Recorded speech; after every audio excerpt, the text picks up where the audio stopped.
Evangelho.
Inscreva-se.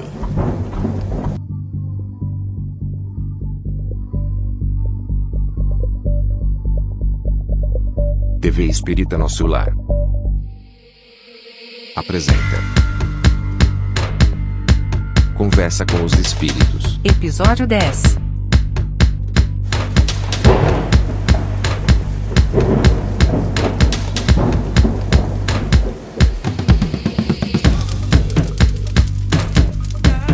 O espírito de Castelnaudary. Um criminoso arrependido.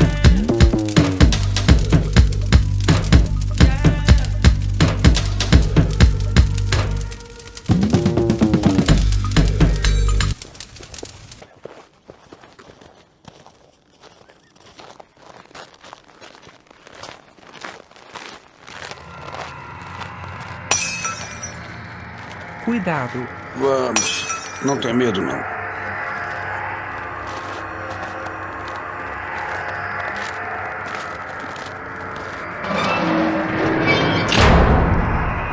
Tem alguém aí? Socorro. Ai, recebi um soco. Corre. Corre.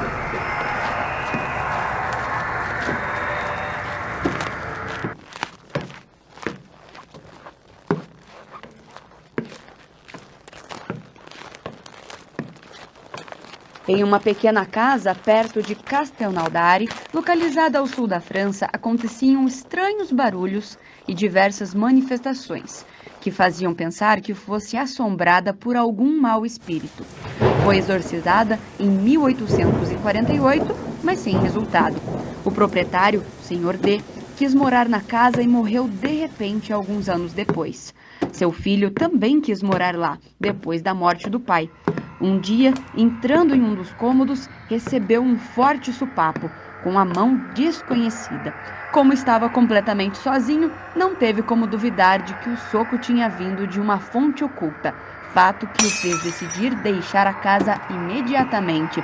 Há na região uma tradição segundo a qual um grande crime teria sido cometido nessa casa.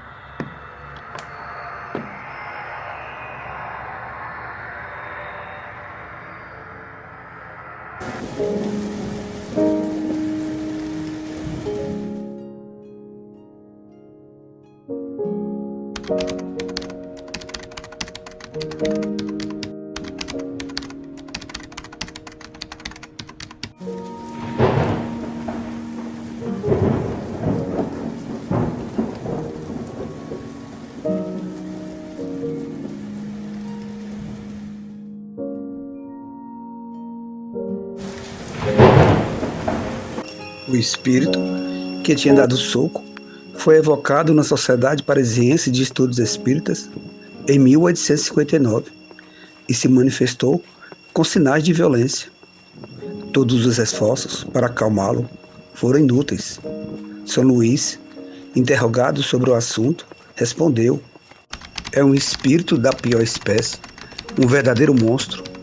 Nós o fizemos vir, mas não podemos forçá-lo a escrever. Apesar de tudo, o que lhe foi dito. Ele tem seu livre-arbítrio que o infeliz usa mal. Esse espírito é passível de melhora? Por que não? Não são todos? Esse não é como os outros? Entretanto, é preciso aguardar e encontrar dificuldades. Mas, por mais perverso que ele seja, o bem, restituído em lugar do mal, acabará por tocá-lo. Que se reze antes e o evoque daqui a um mês. Vocês poderão julgar a mudança que acontecerá nele.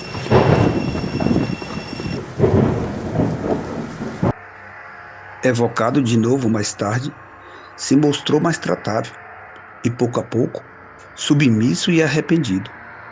Pelas explicações dadas por ele e por outros espíritos, soubemos que, em 1608, morava naquela casa, onde assassinou seu irmão por terrível ciúme, cortando-lhe a garganta enquanto dormia. Alguns anos depois, fez a mesma coisa com aquela que tinha tornado sua mulher depois da morte do irmão. Morreu em 1659 com 80 anos, sem ter sido perseguido por essas mortes, às quais se dava pouca atenção nesses tempos de confusão. Depois da morte, não parou de tentar fazer o mal e provocou os diversos acidentes ocorridos naquela casa. Um médium vidente que assistia à primeira evocação o viu no momento em que se quis fazer com que ele escrevesse. Sacudia fortemente o braço do médium. Seu aspecto era pavoroso, estava vestido com a camisa coberta de sangue e tinha um punhal nas mãos. Mensagem dirigida ao espírito de São Luís.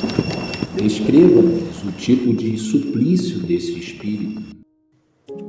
É atroz para ele, condenado a permanecer na casa em que cometeu o crime, sem poder pensar em outra coisa além desse crime, que está sempre sobre os seus olhos, e ele acredita estar condenado a esta tortura pela eternidade. Vê-se constantemente no momento em que cometeu seu crime. Qualquer outra lembrança lhe foi retirada e proibida a qualquer comunicação com outro espírito. Na terra, ele só pode ficar nesta casa e se está no espaço, fica nas trevas e na solidão. Haveria um meio de tirá-lo desta casa? Como?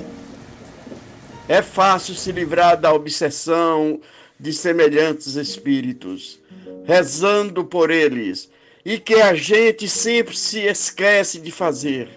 Prefere-se amedrontá-los com fórmulas de exorcismo que os divertem bastante. Dando às pessoas interessadas a ideia de orar por ele, e nós mesmos, rezando, se conseguiria desalojá-lo? Sim, mas preste atenção ao que eu disse, rezar e não mandar rezar. Faz 2 séculos que ele está nessa situação. Sente o tempo como se estivesse vivo? Quer dizer, o tempo lhe parece tão ou menos longo do que se estivesse vivo? Parece-lhe mais longo.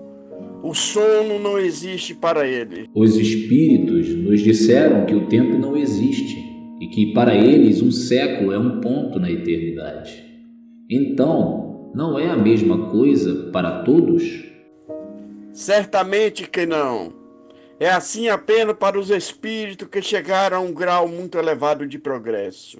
Mas, para os espíritos inferiores, o tempo é às vezes muito longo, sobretudo quando sofrem. De onde vinha este espírito antes de sua encarnação?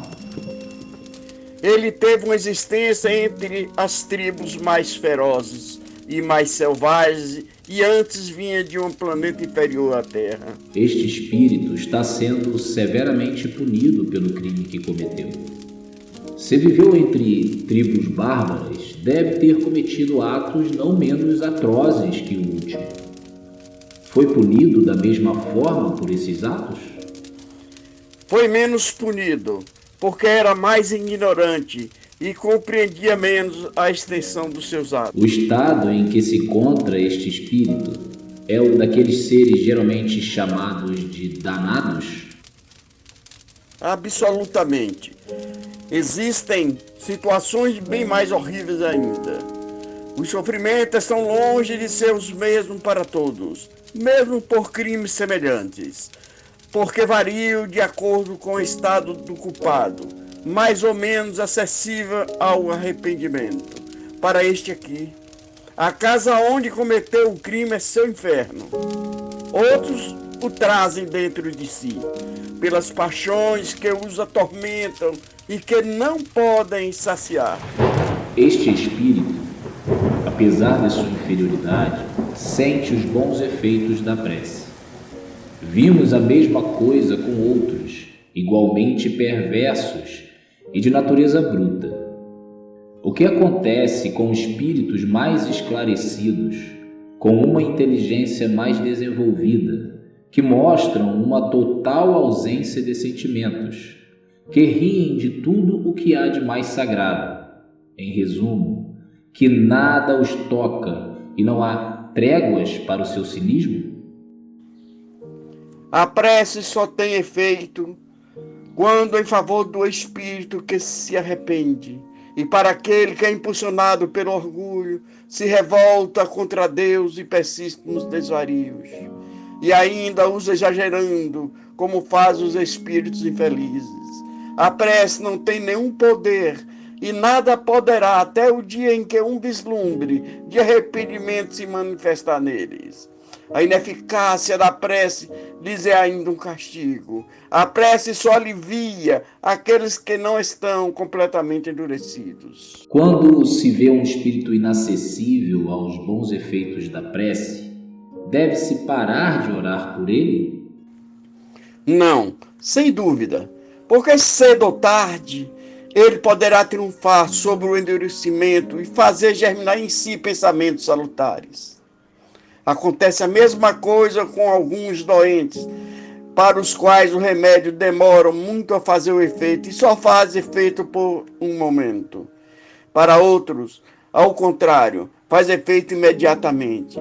Se nos compreendermos bem de que todos os espíritos são capazes de progresso e que nenhum é condenado ao mal eterno e fatalmente, compreenderá que, cedo ou tarde, a prece terá seu efeito e aquela que parecia ineficaz à primeira vista não deposita menos germes salutares e que predispõe o espírito ao bem, se não toca imediatamente. Então, um erro se desencorajar, se não se consegue resultados imediatamente. Se este espírito reencarnasse, em que categoria de indivíduo se colocaria? Depende dele e do arrependimento que terá. Várias conversas com este espírito levaram-lhe uma notável mudança em seu estado moral. Eis algumas de suas respostas. Em nome de Deus, invocamos o espírito de Castelnaudary para algumas instruções. Podeis nos responder nesta reunião? Por que você não pôde escrever na primeira vez que o chamamos? Eu não queria. Por que você não queria? Ignorância e embrutecimento. Agora então você poderia deixar, quando quiser, a casa de Castelnaudary? Tenho permissão, porque aproveito seus bons conselhos. Você sente algum alívio? Começo a ter esperança. Se pudéssemos vê-lo, com que aparência o veríamos? Vocês me veriam de camisa, sem punhal. Por que você não tem mais o punhal?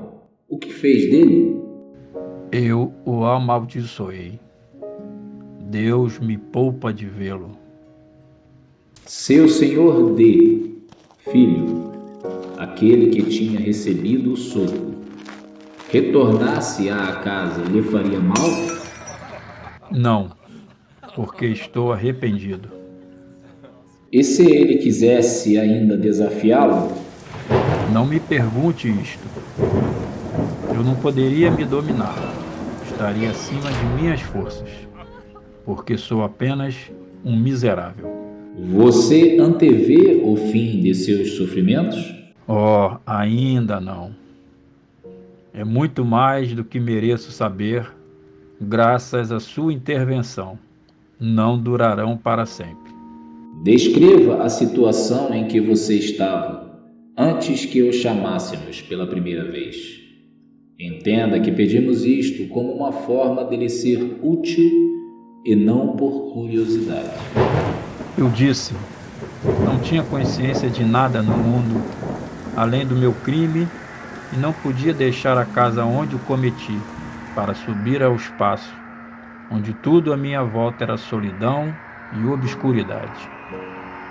Não saberia lhes dar uma ideia do que seja isto. Nunca compreendi nada. Desde que eu me elevasse acima do ar, era o negro, o vazio, não sei o que era. Hoje, tenho muito mais remorsos e não sou mais obrigado a ficar dentro desta casa fatal. Tenho permissão de vagar sobre a terra e procurar me esclarecer por minhas observações, mas ao menos tenho a esperança. Se você devesse retomar uma existência corporal, qual escolheria? Ainda não vi nem refleti o suficiente para sabê-lo. Durante seu longo isolamento, pode-se dizer seu cativeiro, você teve remorsos? Nem o menor remorso, por isso sofri tanto tempo. Somente quando comecei a sentir remorsos é que foram provocadas, sem que eu soubesse, as circunstâncias que me levaram à evocação, a qual devo o começo de minha libertação. Obrigado então a você, que teve piedade de mim e que me esclareceu. Esta evocação, portanto, não foi feita por acaso. Como deveria ser útil a este infeliz, os espíritos que velavam por ele, vendo que começava a compreender a enormidade de seus crimes, julgaram que era o momento de lhe dar socorro eficaz e o trouxeram, em circunstâncias propícias. É um fato que muitas vezes temos visto acontecer. A respeito desse assunto, perguntamos o que teria acontecido a este espírito se não tivesse sido evocado e o que se passa com todos os espíritos sofredores que não podem ser evocados e que a gente nem imagina que existem. Recebemos a resposta de que os caminhos de Deus para a salvação de suas criaturas são incontáveis. A evocação é um meio de assisti-las, mas não é o único, e Deus não deixa ninguém no esquecimento.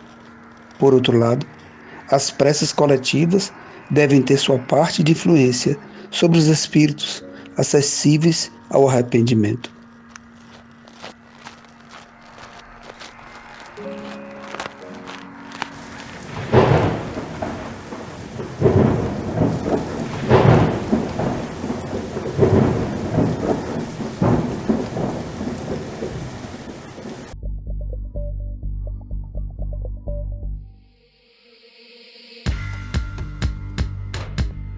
O espírito de Castelnaudary. Uma casinha, rumores, estranhas manifestações, a trazer de contínuo medo, apreensões. Sem resultados, fora exorcizar. Diziam-na por espírito mal assombrado. Corria uma versão com boa e forte razão. Ali fora um crime cometido. Estaria ainda o espírito retido? Diz-nos São Luís: haverá transformação mês após a primeira evocação. Contra a esposa e irmão, grave crime cometera. Ao local, vibracionalmente, se prendera. Como ajudá-lo em tal situação? São Luís, com amor e oração. E o espírito de remorso foi tomado. Rebelde mantinha-se quando era exorcizado. Com Deus façamos a verdadeira caridade. Acendamos as luzes do amor, da ternura, da fraternidade. Todos os seres, todos os espíritos são por Deus queridos. Um filho sequer ficará esquecido.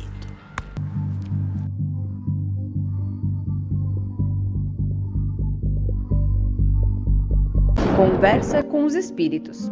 Informamos que esta série inédita não está fazendo apenas uma adaptação de ocorrências mediúnicas baseadas em fatos reais, mas, na verdade, uma transcrição literal em forma de dramatização baseado nos originais citados em cada episódio.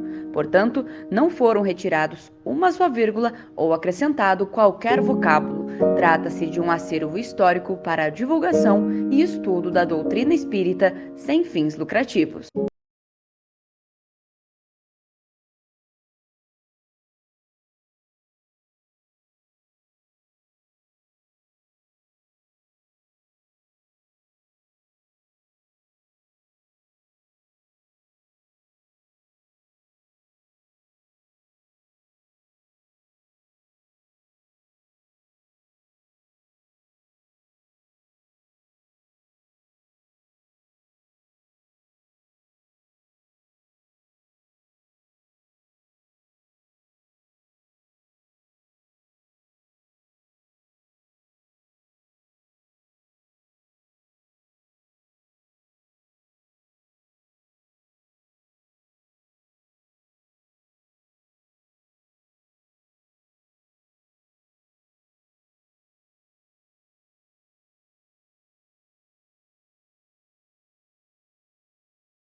Conheça a TV Espírita Nosso Lar.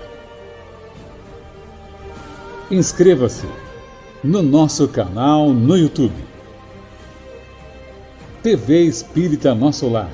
Compartilhe. Filosofia, espiritualidade e ciência no mesmo lugar.